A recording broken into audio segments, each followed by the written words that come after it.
Hello friends, आज हम जानेंगे टॉर्नेडो क्या होते हैं, इनका फॉर्मेशन कैसे होता है और ये इतने डिस्ट्रक्टिव क्यों होते हैं।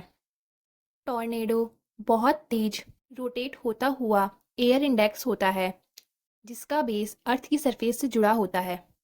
आइए टॉर्नेडो की स्ट्रक्चर को देखते हैं। टॉर्नेडो का बेस अर्थ की सरफेस से जुड़ा हुआ फैनल क्लाउड्स होते हैं। ये क्लाउड्स कीप शेप का फॉर्मेशन करते हैं जिनके माउथ पर बहुत सारे क्यूमुलोनिम्बस क्लाउड्स होते हैं। तो आइए अब देखते हैं टॉर्नेडो का फॉर्मेशन कैसे होता है। टॉर्नेडो के फॉर्मेशन के लिए कुछ कंडीशंस रिक्वायर्ड होती है, जैसे विंड शीयर की प्रेजेंस, उसके लिफ्ट के लिए फोर्स का होना, अनस्टेबिलिटी का होना और मॉइस्चर का। अब इसके फॉर्मेशन के स्टेप्स को देखते हैं। टॉर्नेडो नॉर्मली मिड लैटिट्यूड में बनते हैं। मिड लैटिट्यूड पर जब वार्म एयर कोल्ड एयर से टकराती है तो वार्म एयर कोल्ड एयर को ऊपर की ओर उठाती है। ये विंड्स हॉरिजॉन्टल फॉर्म में एक हॉरिजॉन्टल सिलेंडर की शेप में एयर इंडेक्स का फॉर्मेशन करते हैं। जब ये हवाएं बहुत तेज होकर रोटेट होने लगती है तो इनमें अप ड्राफ्ट होता है, जिससे हवाएं रोटेट होती हुई हॉरिजॉन्टली नीचे से ऊपर की ओर चलती है। इस समय स्टॉर्म एक सुपर सेल थंडर स्टॉर्म में बदल जाता है और टॉर्नेडो का फॉर्मेशन होता है।